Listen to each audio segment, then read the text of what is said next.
ये 40 वाट का PD supported fast charger है। इसका ये C1 पोर्ट PD 3.0 में 12 वोल्ट एट 1.7 एम्पियर मतलब कि 20 वाट। इस समय 12 वोल्ट पर 1.96 एम्पियर मतलब कि 23.37 वाट मुझे इसके C1 पोर्ट से मिल रहे हैं। और अगर मैं आगे बढ़ूं तो ये बंद हो जाता है। Over voltage, over current, over wattage ये प्रोटेक्शन आपको इसके अंदर मिलती है। और यहाँ का टेम्परेचर पहुंच चुका है अराउंड 50 डिग्री सेल्सियस तक। हेलो फ्रेंड्स, कैसे हो आप लोग? दोस्तों आज मैं आपके लिए क्या हूं, स्टफफुल का Neo 40। ये 40 वाट का PD सपोर्टेड फास्ट चार्जर है। इससे आप दो आईफोन को पैरेलली 30 मिनट में अप टू 50% तक चार्ज कर सकते हो। और साथ ही में Samsung, Oppo, Vivo, Xiaomi, Huawei, Realme इन सभी फोन को भी फास्टली चार्ज कर सकते हो। तो आइए दोस्तों आज करते हैं इस चार्जर को अनबॉक्स, देखते हैं इसके फीचर्स को, डिजाइन को, परफॉर्मेंस को, और फाइनली ये भी देखते हैं कि क्या ये सच में 40 वाट का फास्ट चार्जर है। क्या इससे मैं fastly Samsung, Huawei, Oppo, Vivo, Realme इन सभी के फोन्स को फास्टली चार्ज कर सकता हूं। तो चलिए देखते हैं आज ये सब।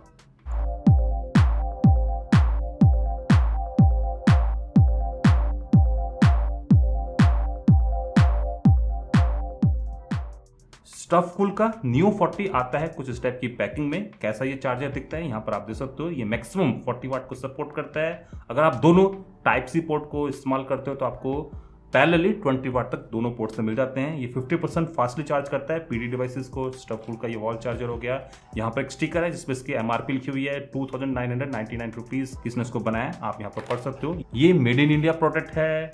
6 मंथ की वारंटी के साथ ये प्रोडक्ट आता है। क्या क्या इसके फीचर्स हैं, इनपुट आउटपुट के बारे में आप यहाँ पर पढ़ सकते हो। कौन कौन सी प्रोटेक्शंस हैं यहाँ पर लिखी हुई हैं। 20 सर्टिफाइड ये प्रोडक्ट है और किन किन को और सर्टिफाइड करता है यहाँ पर आप देख सकते हो। तो ये है बॉक्स जिसमें ये स्टफफुल का चार्जर आता है।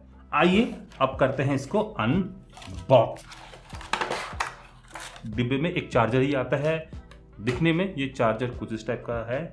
यहाँ पर स्टफफुल लिखा हुआ है, यहाँ पर भी सेम लिखा हुआ है। यहाँ पर लोगो हो गया। ये दो USB टाइप सी पोर्ट हो गए जो कि PD को सपोर्ट करते हैं। C1, C2 यहाँ पर प्लग हो गया, इंडियन सॉकेट के लिए कंपैटिबल है। 20 सर्टिफाइड प्रोडक्ट है और किन किन को सर्टिफाई करता है यहाँ पर दिखाया गया है। और इसका मॉडल नंबर और इनपुट आउटपुट के बारे में आपको यहाँ पर पढ़ने को मिल जाएगा। तो लुक एंड डिज़ाइन वाइज तो कहूँगा कि जैसे कि नॉर्मली चार्जर होते हैं वैसे ही ये भी चार्जर है। प्लास्टिक की बॉडी है, स्ट्रॉन्ग है, लाइट वेट है और ये 40 वाट का चार्जर है। चलिए अब सबसे पहले देख लेते हैं इसके चार्जिंग प्रोटोकॉल्स को।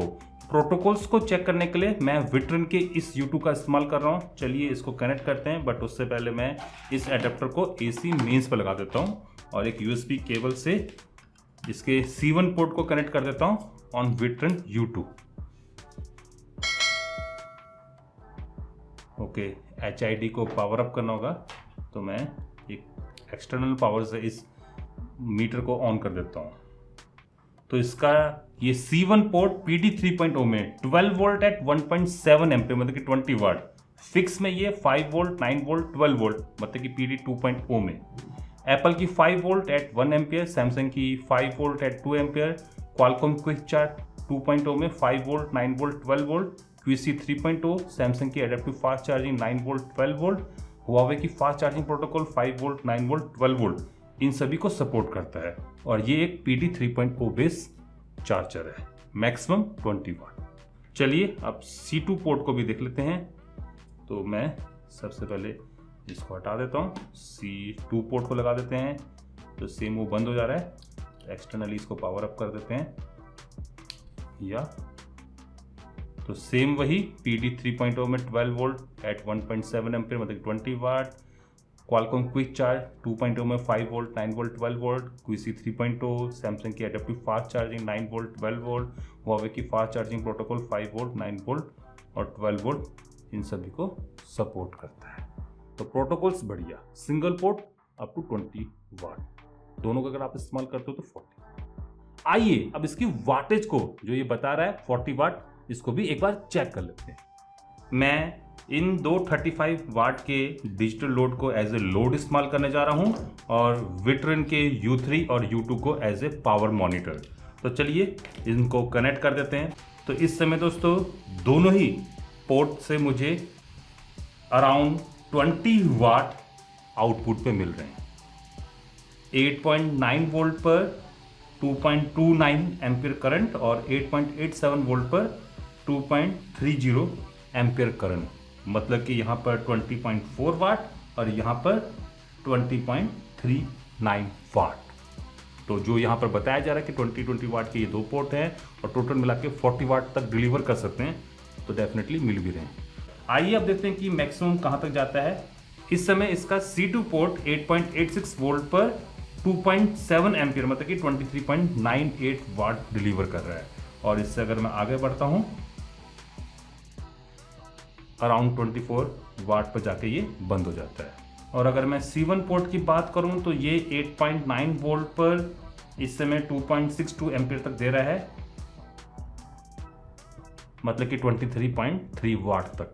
तो अगर मैं इन दोनों पोर्ट्स को साइमल्टेनियसली इस अडेप्टर पर इस्तेमाल करता हूं तो C1 पोर्ट मैक्सिमम 23 वाट तक और C2 port maximum up to 24 watt तक डिलीवर कर सकता है, मतलब कि कुल मिला के 47 वाट तक ये अडेप्टर दे देता है।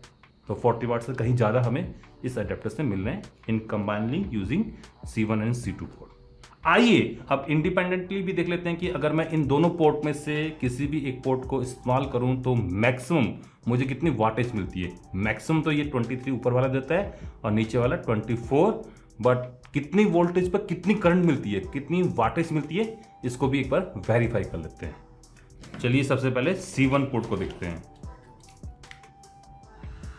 तो PD 3.0 में 5 वोल्ट पर ये मैक्सिमम 3 एम्पियर तक दे सकता है। चलिए इसको वेरीफाई करते हैं। 3 एम्पियर तक तो मिल जा रहे हैं, मतलब कि 4.89 वोल्ट पर 3 एम्पियर 14.85 वाट इस समय हमें मिल रहे हैं। चलिए आगे बढ़ते हैं और देखते हैं कि मैक्सिमम कहां तक ये जाता है। तो ये अडेप्टर 17.22 वाट पर बंद हो जाता है। चलिए अब 9 वोल्ट पर देख लेते हैं। तो मैं इसको स्विच कर देता हूं 9 वोल्ट पर। इस समय 8.91 वोल्ट पर 2.42 एम्पियर मतलब कि 21.54 वाट मुझे इसके C1 पोर्ट से मिल रहे हैं। और अगर मैं आगे बढ़ूं तो ये मैक्सिमम 23.26 वाट तक जाता है। और अगर मैं इससे आगे बढ़ता हूं तो अराउंड 23.5 वाट पर ये पोर्ट बंद हो जाता है। चलिए अब 12 वोल्ट पर देखते हैं। इस समय 12 वोल्ट पर 1.96 एम्पियर मतलब कि 23.37 वाट मुझे इसके C1 पोर्ट से मिल रहे हैं। और अगर मैं आगे बढ़ूं तो ये बंद हो जाता है। तो PD 3.0 में इसका C1 पोर्ट मैक्सिमम 23.5 वाट तक डिलीवर कर सकता है। और अगर मैं C2 पोर्ट की बात करूं तो ये अप टू 24 वाट तक डिलीवर कर सकता है। इस समय 8.83 वोल्ट पर 2.12 एम्पियर मतलब कि 24.01 वाट मुझे इसके C2 पोर्ट से मिल रहे हैं। और अगर आगे बढ़ता हूं तो अराउंड 24.2 वाट पर ये पोर्ट बंद हो जाता है, मतलब कि इसके अंदर का जो प्रोटेक्शन सर्किट है वो अडेप्टर को बंद कर देता है। तो इसके अंदर प्रोटेक्शन भी है, over voltage, over current, over wattage, ये प्रोटेक्शन आपको इसके अंदर मिलती है। आइए अब क्विसी 3.0 में भी देख लेते हैं। इस समय 11.88 वोल्ट पर 2.04 एम्पियर मतलब कि 24.12 वाट मुझे इसके C2 पोर्ट से मिल रहे हैं इन क्विसी 3.0। और अगर मैं इससे आगे बढ़ूं तो ये पोर्ट बंद हो जाता है। तो क्विसी 3.0 में भी इसका जो C2 पोर्ट है वो हमें 24 वाट तक आराम से डिलीवर कर देता है। PD 3.0 में भी 24 और क्विसी 3.0 में भी 24 वाट अप टू। और इसका जो C1 पोर्ट है डेफिनेटली ये 11.94 वोल्ट पर 1.96 एम्पियर मतलब कि 23.34 वाट दे रहा है। और अगर मैं इससे आगे बढ़ता हूं तो अराउंड 1.9798 एम्पियर पर ये पोर्ट बंद हो जाता है। तो इसका C1 port in Qualcomm quick charge 3.0 up to 23.5 watt और C2 port in Qualcomm quick charge 3.0 up to 24 watt तक डिलीवर कर सकता है। तो सेम वही है जो कि PD 3.0 में हमें मिल रहा है। तो जो यहाँ पर डाटा बताया गया है वो ये अडेप्टर दे भी रहा है। चलिए अब देखते हैं कि अगर मैं साइमल्टेनियसली इन दोनों पोर्ट को लंबे समय तक इस्तेमाल करता हूं विद 20 वाट आउटपुट तो ये चार्जर, ये अडेप्टर कितना गर्म होता है। मतलब कि देख लेते हैं इसका टेम्परेचर प्रोफाइल को भी। इस समय मैं दोनों पोर्ट से C1 C2 पोर्ट से अराउंड 20 वाट आउटपुट में ले रहा हूँ। लगभग 15 मिनट हो चुके हैं इस एडेप्टर को इस कंडीशन में वर्क करते हुए। चलिए देखते हैं कि एडेप्टर का टेम्परेचर कैसा है। तो यहाँ पर टेस्टिंग पर्पज़ के लिए मैं फ्लिर के इस थर्मल इमेजिंग कैमरा का इस्तेमाल कर रहा हूँ। तो एडेप्टर तो डेफिनेटली गर्म हुआ है। इसकी बॉडी का जो टेम्परेचर है वो पहुँच चुका है अराउंड 45 डिग्री सेल्सियस तक। कुछ हॉटस्पॉट बन रहे हैं, स्पेशली कहा जाए इस एरिया पर, और यहाँ का टेम्परेचर पहुँच चुका है अराउंड 50 डिग्री सेल्सियस तक।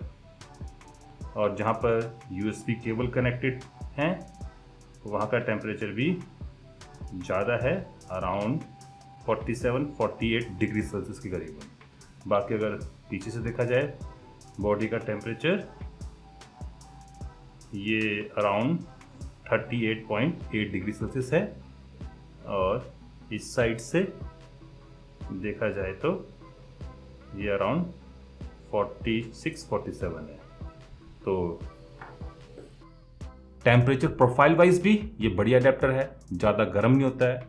लुक एंड डिज़ाइन भी बढ़िया, परफॉर्मेंस भी बढ़िया, जो यहाँ पर बताई जा रही है वाटेज वो ये सब सपोर्ट करता है।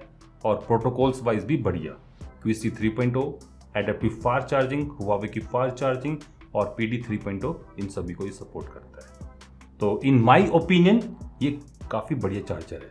अगर आपको 20 वाट की चार्जिंग करनी है, फास्ट चार्जर चाहिए, साइमल्टेनियसली दो डिवाइसेस को 20 वाट पर चार्ज कर पाए, तो उस पर्पज़ के लिए ये बढ़िया और बेहतरीन एडेप्टर है। तो मैं तो इसको रेकमेंड करता हूँ। बाकी आप बताइए कि आपको ये एडेप्टर कैसा लगा।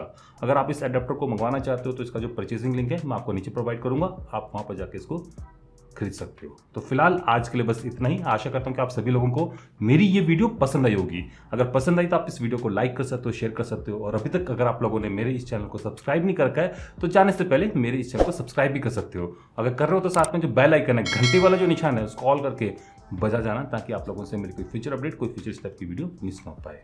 नमस्कार, बाय बाय।